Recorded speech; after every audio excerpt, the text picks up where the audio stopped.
In the teachings of Zen and Buddhist philosophy, it is said, "You are not obligated to remain where you are not cherished."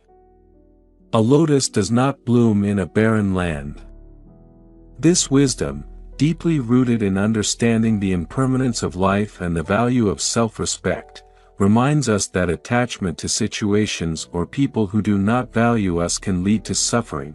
Have you ever felt invisible in someone's presence, as though your worth had diminished in their eyes? The sting of being undervalued is painful, yet it carries an invaluable lesson. True worth is not defined by others but recognized within. This is the story of a seeker who discovered the profound power of self-respect and detachment when faced with rejection. A seeker once lived in a serene environment surrounded by natural beauty. They devoted their life to helping others, offering their time, kindness, and wisdom without expecting much in return. However, over time, they noticed something unsettling. Those who once sought their guidance now dismissed them. Their kindness was taken for granted, and their presence seemed to lose its significance in the eyes of others. The seeker, perplexed and heartbroken, turned to their teacher for advice.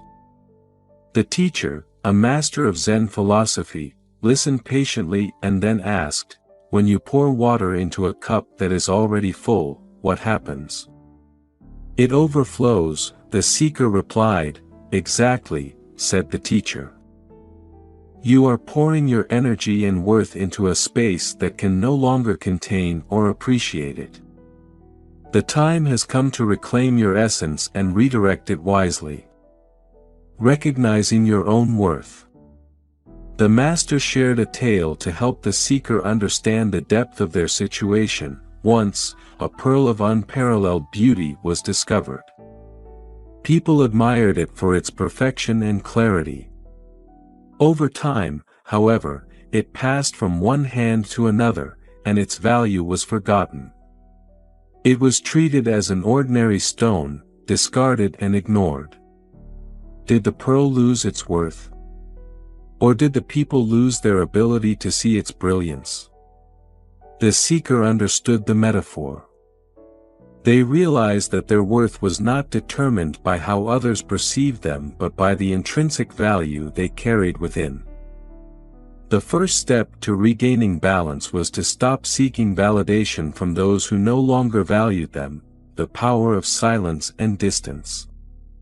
The master then advised, "Do not argue, do not plead, and do not seek explanations. When someone does not value you, step back in silence. Observe without anger, detach without resentment. This is the trick, let your absence speak louder than your presence." To test this teaching, the seeker withdrew from those who dismissed them. They stopped offering unsolicited help, ceased initiating conversations, and focused on their own growth. At first, this was met with confusion. People wondered about the seeker's sudden change, but in their absence, the seeker's value became apparent.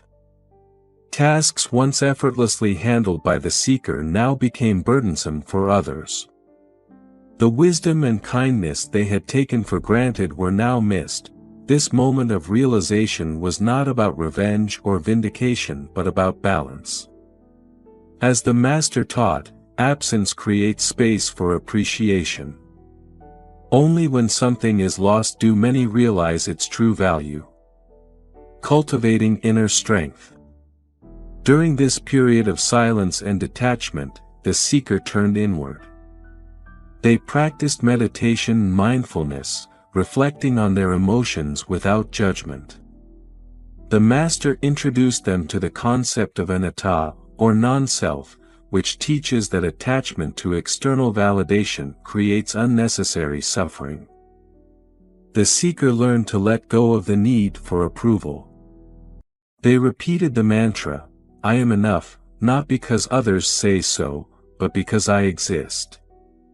Gradually, the seeker's heart, once heavy with rejection, grew lighter. They began to see their worth as unshakable and independent of external circumstances. As weeks passed, the people who had undervalued the seeker started noticing their absence. They began to reflect on their own behavior and realized how much the seeker had contributed to their lives. Some approached with genuine apologies, while others remained distant, bound by their egos. The master reminded the seeker, "Not everyone will acknowledge your worth, even after you withdraw. This is not your burden to bear. What matters is that you have reclaimed your peace and self-respect." For those who returned with sincerity, the seeker welcomed them with compassion, but with a newfound clarity, they set boundaries to ensure their worth was never overlooked again. For those who did not return, the seeker let them go without bitterness, embracing impermanence. In their journey, the seeker learned one of the most profound truths of Zen philosophy: impermanence. Just as the seasons change, so do relationships. Clinging to what no longer serves us only prolongs suffering. The master concluded with a parable: there was once a tree that bore sweet fruits.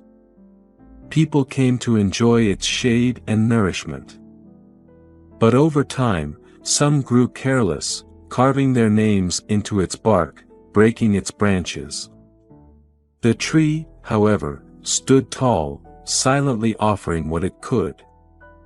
When the time came for it to shed its leaves, it did so gracefully, knowing that new growth awaited. Be like the tree. Offer your best without expectation, and when it is time to let go, do so with grace. The seeker's newfound peace did not just change how others viewed them, it reshaped their entire existence. As they focused on their own growth, they began to attract relationships and opportunities that resonated with their true self. The master often reminded them, what you nurture within reflects outward. When you honor your own worth, the world mirrors it back to you. The seeker began to understand that being undervalued was not a curse but a teacher. It revealed areas where they had compromised their dignity for the sake of harmony. By addressing this imbalance, they unlocked a higher state of being, one where their energy was no longer wasted on those who dismissed it but cultivated within themselves and shared with those who cherished it. Expanding the wisdom, a lesson for others. As the seeker grew in wisdom, others began seeking their guidance. They wanted to know the secret to radiating such calmness and self-assurance. The seeker shared their story but always emphasized, this is not about teaching others to value you. It's about valuing yourself enough to walk away when they don't. One day, a student asked, but what if I love those who undervalue me? What if I cannot bear to let them go? The seeker replied, love is not meant to chain you to suffering. True love, even for others, must start with love for yourself. To love yourself is to refuse to remain in a space where your worth is diminished. It does not mean you stop loving them, it means you choose to love them from a distance that protects your peace. The ultimate realization, freedom in detachment. With time, the seeker realized that letting go was not merely a trick to regain value in the eyes of others, it was a path to freedom. When you release the need for validation, you step into a life of authenticity. The master explained it beautifully. Imagine carrying a lantern through the darkness. If someone refuses the light you offer, do you extinguish it? Or do you carry it forward, illuminating the path for yourself and others who are willing to walk with you? This metaphor became a cornerstone of the seeker's life. They no longer sought to convince others of their worth. Instead, they chose to shine, knowing that those meant to walk alongside them would find their way to the light. The harmony of acceptance and boundaries. Through these teachings, the seeker embraced the balance between compassion and boundaries. They understood that kindness did not mean enduring disrespect. Compassion could coexist with strength, and forgiveness did not require proximity. For those who undervalued them but later sought reconciliation, the seeker offered forgiveness but maintained clear boundaries. They no longer sought to overextend themselves to prove their worth. Instead, they let their actions and energy speak for themselves, the circle of self-worth. One evening, the master asked the seeker to observe a pond. They watched as the ripples from a single pebble spread across the water's surface. Touching every corner of the pond, your journey is like this ripple, the master said. By valuing yourself, you send waves of respect and balance into the world. Those ripples reach others, inspiring them to do the same. But remember, the ripple starts at the center, with you. This realization filled the seeker with gratitude. They no longer viewed their experiences of rejection as misfortunes but as blessings that had led them to a deeper understanding of themselves and life, living the truth, a life of quiet confidence. The seeker's transformation was not a loud proclamation but a quiet, steadfast presence. They walked through life with grace, no longer clinging to those who did not value them but instead radiating a confidence that naturally drew others toward them. In moments of doubt, they remembered the master's parting words, "The lotus does not beg for attention, it blooms in its own time, in its own way. Be like the lotus."